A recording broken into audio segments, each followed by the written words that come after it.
Hi everyone, I'm Peyton Christian. I'm Tawnee Preisner. A lot of people don't realize that horses are abused, neglected. They need rescuing, and this reality TV show is showing what these horse rescue heroes are out doing. It's the untold stories and the struggles they're facing. Before we jump into horse rescue heroes, we have to start back at the beginning. The very beginning. How did Horse Plus get started?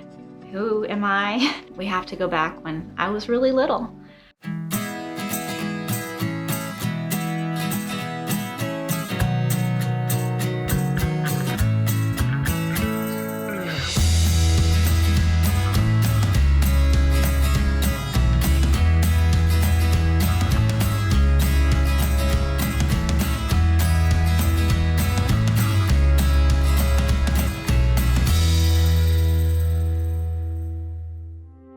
I've always loved horses. Horses have just always been my life. I could never imagine life without horses. When I was 4 years old, we moved next to a kill buyer. I really didn't know what a kill buyer was back then. All I knew was that he had horses coming and going, and I would go down and feed the horses and play with them. I had my own, but I just wanted to spend time with every horse I could.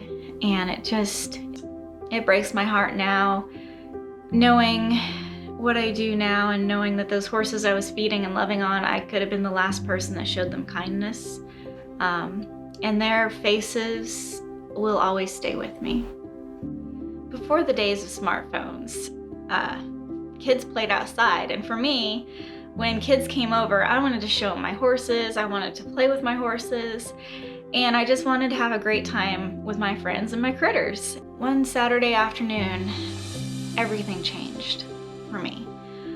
I was out, we were playing with the horses, and our horse pen ended up having a swing in it. And I was swinging, and my friends were watching me, and as I was swinging, I was just having a great time with my friends, and when I looked up, I saw a horse walking towards me, and I knew I wasn't going to be able to stop the swing, and I ended up swinging right into the back of my mom's horse, and she kicked me. And I remember the swinging into her and looking at her tail, and just everything going black from that time on for a while. And I remember just darkness, and my cousin running over to me, and she was like, Tawny, are you okay? And I couldn't respond to her. I was there, but I wasn't. I couldn't move.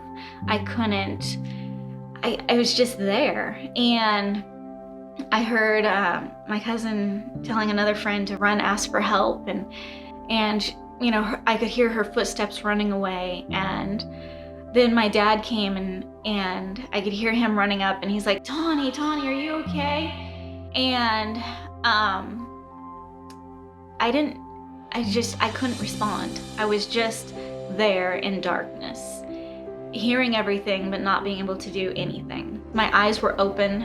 I had dirt and manure in my eyes, and I wasn't breathing. And I remember being in the car and almost feeling like I knew my life was over.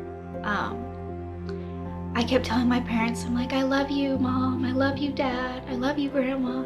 I just kept saying that because it was a horrible thing that happened. And got to the hospital, and they put me on a gurney, and I remember going through the hospital in the gurney, just looking up, and it was a very scary time for me because I was there, but I wasn't there at the same time. And so they had a child there with a severe injury to the head and the back. So when I swung into the horse, she kicked me in the back of my head. Yeah, it feels like there's an indent to this day. There, people touch it and they're like, oh man, that's weird. And the horse also kicked me in my back, and it caused a lot of back pain for many years. They did a CT scan A lot has changed medically over the years of how they look at concussions. What my parents were told is that I had a concussion, and after everything, they're like, well, I think she can go home now.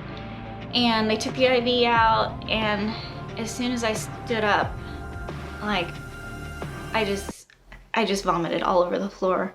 I was so injured from that horse kick directly to my head. The next morning, I was able to go home. They wheeled me out in a wheelchair, and I spent weeks at home just laying. And I just remember wanting to go play with my horses during that time, and I couldn't. Thankfully, by the grace of God, I was able to get better. I've always been dyslexic, but starting school after that injury, nothing made sense. Looking at math, I just couldn't figure it out. It was like a foreign language to me. And reading became almost impossible. It was like I would see the words on the paper, and I would know what the words were for the most part. But if I was going to verbalize them and read them aloud, it was like my brain was stuttering to get the right words out. So growing up with that disability was extremely hard, but I found comfort with the horses around me because they didn't judge me that I couldn't read. I just found comfort with the horses, and growing up, I spent every minute I could with them. When I was 9 years old, I met my husband now, and the day I met him, I just knew. I was like, wow, this guy is so nice. I was 18, we got married, and I didn't have a horse at the time. That fall, I went to an auction that the kill buyer neighbor was always talking about going to. I bought a 4-year-old quarter horse. She was beautiful. She'd never been handled before, and I got her trained. I had trained horses. When I was 10, I trained Mustang how to ride. It was my first horse, was a Mustang from the BLM when I was 10 years old. My mom did a lot of the groundbreaking training of her, and the horse was still very, very unsure of everything. My mom fell off and broke her arm, and so then I took over the training of that horse from then on, and she was an awesome horse. I went to the auction. I got this amazing 4-year-old horse, and I trained her, and she was like a sponge. Everything I showed her, she soaked it up. And within 2 weeks from the auction, we were going on trail rides together, and she was just amazing. And I was totally planning on keeping her forever. It was like, this is my awesome horse. But then everything from my childhood, the neighbor with the kill buyers taking horses to slaughter, and so it all started sinking in, and I was like, wait a minute. This horse would have gone to slaughter if I hadn't rescued her, and she's amazing. And how many other horses are there just like her that aren't gonna have a chance because they are at the wrong place at the wrong time? So after a lot of thought, I thought, you know what? She's a registered quarter horse. I can sell her, find her a good home and take the money and go and rescue some more horses. And I had no clue when my husband and I started Horse Plus that it would grow so quickly and so large. And we were thinking small back in the early days, so we were in Northern California then, and we were like, well, NorCal Equine Rescue. So Northern California and equines for all the equine horse member families, and we're a rescue. And so we started out like that, and I just kept seeing the need was so big, and we just kept rescuing more and more horses and finding homes for them. In the early days, Jason funded the whole organization. There just wasn't money, for, rescuing all these horses and stuff. And he worked at masonry and put in long hours doing masonry, and it helped me be able to go out and rescue these horses that I so desperately wanted to save. Going to all these different auctions, when I was first starting out in rescuing horses, it just amazed me how some of the horses were just treated so awful. I had never really experienced just the inhumanity that these horses were going through at these auctions. I remember this one guy, he would go through the pens and just look at horses, and he'd have a bridle and he'd put them on, and he might hop on them and ride them around a little bit to see if they were trained right. He was probably trying to flip them, and if he couldn't, he'd send them to slaughter. And when he was done looking at the horse to move that horse away, he'd just make a fist and punch the horse in the face. And I was blown away by the behavior I saw. And like after one of the auctions, these young people had bought a horse, and they were there just grabbing a hold of the horse's whiskers and yanking them out. And I'm like, guys, look, this isn't nice. You need to stop. And I tried, but when I spoke out, it would, the auction would get angry, the auction owners, and they would be like, hey, you're hurting our customers and blah, blah, and they'd kick us out of auctions. My name's Jason Preisner, and I'm just leaving the Roseville Livestock Auction because we were physically removed from the premises by the owner, Norm. And anyway, they told us they never wanted us coming back, or they're going to hit us in the face and call the cops and have us thrown in jail. And we pulled a protest to get back into the auction so we could save more horses. And I'd seen so much at these auctions, and I'd want to tell people what I was seeing because it was horrendous. And this one auction, we pulled up to the loading area to get our horses that we had saved, and they were trying to load this one horse, and she didn't know how to lead. It was her first probably contact with humans. And when she came out, she had a rope around her neck, and they put a halter on her. So I could tell they probably roped her and got a halter on her, and they were trying to literally drag her into this horse trailer, and she was rearing and just traumatized. And she finally just collapsed on the ground, and they couldn't get her up. And I went over there, and I'm like, I'll buy her. And I bought her for $50 laying there on the ground. And she survived that horrible experience and went on to win our Extreme Rescue Makeover competition. She's just a fabulous horse. These horses are just disposable animals, and when they end up in the slaughter pipeline, they're there, and if somebody can make money off them, great. If not, off to slaughter they go. And this loading horses at auctions, there's so many horrendous things that happen that I've seen. I mean, I've seen horses, come to an auction in an enclosed shipping truck. Like if you rented a moving truck for moving. I've seen people bring horses to auctions like that in the middle of summer, and they open up the doors to the cargo truck, and these horses are just dripping in sweat. People trying to load horses into, like a 2-horse straight trailer, and they're just pulling and yanking these horses in these trailers. And I remember one trailer had a baseball bat in it, and I'm just like, what? Why does somebody have a baseball bat in their horse trailer? And the way they're loading these horses, it's not surprising, because if people weren't watching, I'm sure they'd use that baseball bat on the horse. And just trailer doors slamming into horses' legs repeatedly, trying to get them to put their legs into the trailer.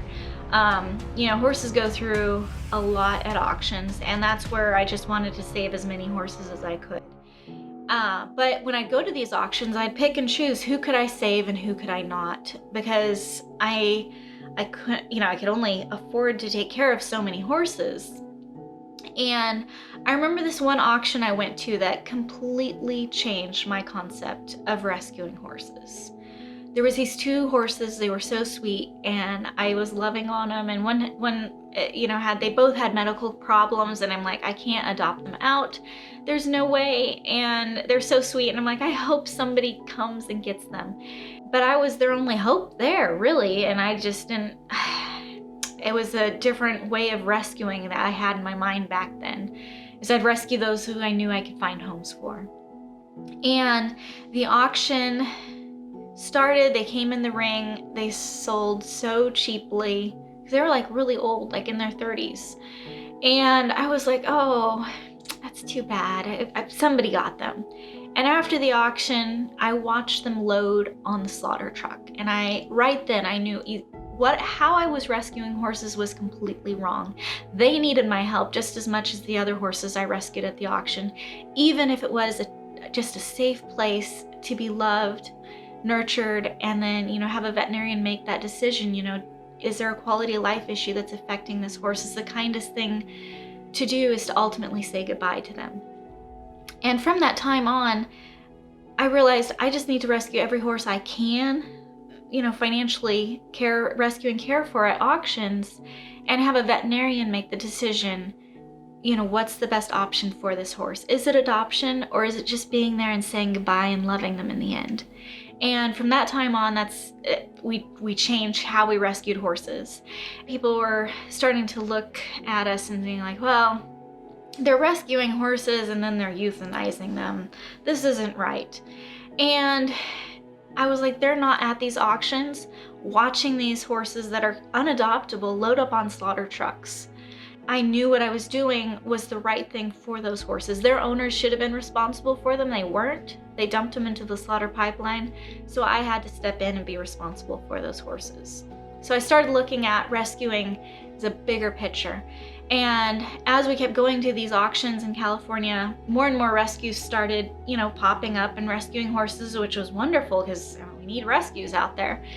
But at auctions, there could be, even up to 5 rescues there trying to rescue horses. We got a call from one of our supporters, and they were moving back east and they needed somebody to move their horses. And we're talking about horses in their 20s and 30s, and they wanted somebody they could trust. And they're like, can you please transport our horses for us? And we're like, okay, we can do this. It'd be nice to have a little family vacation trip across the United States. And I'd never, driven across the United States before, so it was like, all right, we'll go from California to North Carolina and get these horses to their homes. I'm all for people keeping animals when they're moving. So we drove back, got them to their home, and it was really, really pretty.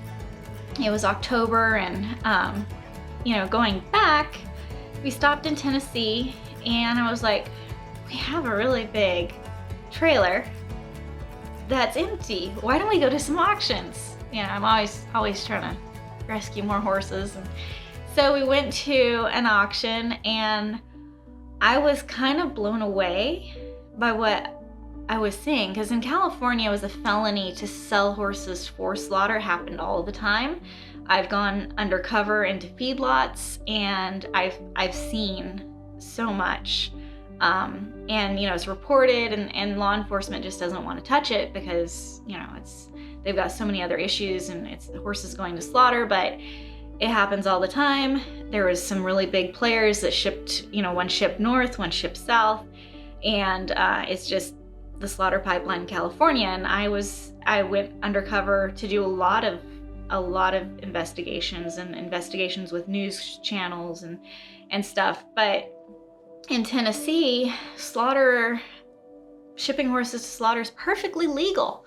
And I got to the auction, and there's a semi truck there, and horses, just loading onto a semi truck, and I'm like, this is a little intense. And there's just kill buyers buying horses, and they're talking about that one's nice and fat, it'll bring a good price for you. And I'm just like, where's the rescues? And there were none at this auction. And we bought some horses and donkeys, and we took them back to California. And I was like, there's so many horses back there that need help, and there's just no rescues. And here we're in California, and we go to an auction, there's so many rescues. We could be a greater help in Tennessee.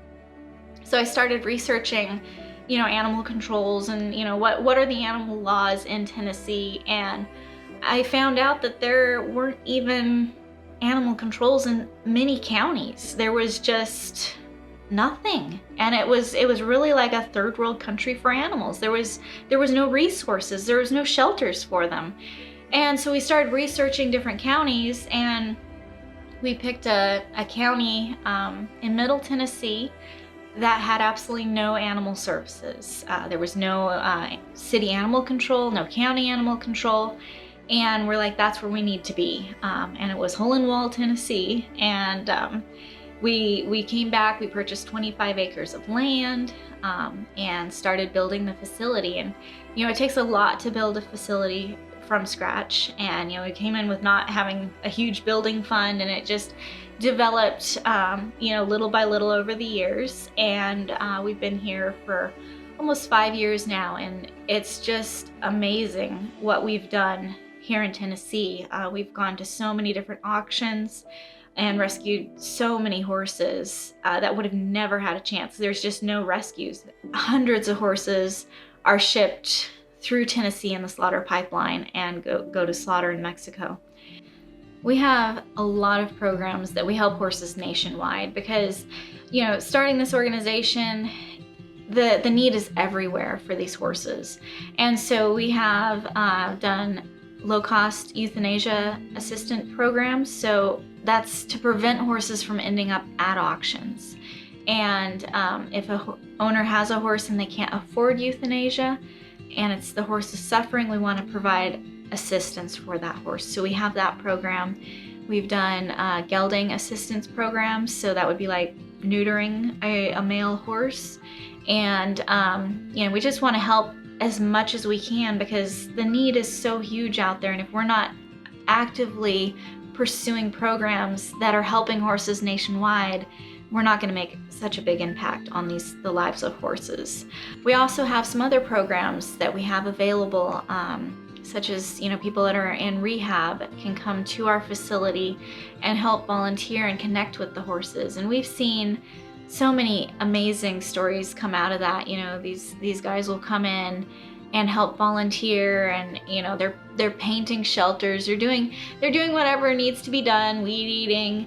And while that's happening, they're in rehab and they're meeting these horses that are also in rehab, and just seeing that transition together and that connection. And we've seen some horses that they didn't want to be around anybody. They'd just gone through so much, and then, just walk up to, one of the people that are in the rehab center, walk up to, a guy out in the pen, that's weed eating, or, just that connection's there. One thing that we really want to focus on at our shelter here is focusing on adoptions. We rescue so many horses, and we can't adopt them all out here from our facility. So looking at that problem, we started realizing, okay, we need adoption partners. So we network with other organizations, nonprofit horse welfare organizations across the United States to take horses that come through our shelter. So when a horse comes in from auction, we give it veterinarian care, farrier care, it gets quarantined, trainer evaluation, and then it's made available to the public for adoption and also our adoption partners. We also work with trainers because trainers have an amazing network of horse people and people looking to adopt horses. And so by utilizing trainers as equine professional adoption partners, we're able to place so many more horses that come into our programs, and those horses, go from, an auction not having any chance to our shelter, transitioning to an adoption partner and finding a loving home. And we rescue horses from auctions every single month, and I do all the fundraising for rescuing those horses. It costs a lot of money to responsibly rescue a horse. And so before the auctions, I'm just fundraising and fundraising and fundraising. And I have been so sick so many times at auctions, running fevers. And this one time I was so sick with pneumonia, and I could literally do nothing to help with that auction rescue but lay in the motel room and fundraise and answer people's questions. And I am in bed fundraising because that's all I can do. I've had pneumonia for about a month, and I am really thankful for the team of people we have at Horse Plus, because I haven't been able to do anything basically, but I can fundraise because it's on the computer. And I've been mentoring ponytails. They've been calling and we've been talking on the phone. Horse Plus isn't just, me running this organization. It's a network of amazing people and staff we have here. And that's very important for any organization is, put amazing people in place. We developed a program called the One Day Open Door Shelter for Horses. And that program is an amazing program. And so what we did is we would go in, rent a fairgrounds, work with a local veterinarian, work with local rescues as adoption partners, and hold a free surrender day, no questions asked, for people that have horses so they could have a safe place to bring their horse if they couldn't keep it. And we held so many one-day open-door shelters across the United States. It was exhausting, but it was amazing the impact we were making. The one-day open-door shelter programs were a huge success. We had people wanting us to come to their fairgrounds, to their communities, and hold these events. The need is so huge, and I'd see these rescues at these events, and they're like, "This is so wonderful." And I'm like, with training, these rescues that are here could hold, free surrender events and take these horses because they're capable of doing it. They just don't have the resources and the tools to know how to do it. And so from that program, we developed the Full Circle of Life Horse Shelter Mentoring Program. The goal of this program is to help other organizations across the United States and beyond. As rescuers, if we're churning away horses, they're ending up in the slaughter pipeline. And there's resources, there's help out there. And so, through this amazing journey that we're gonna take with season 1 of Horse Rescue Heroes, you're gonna see a transition happen with an organization.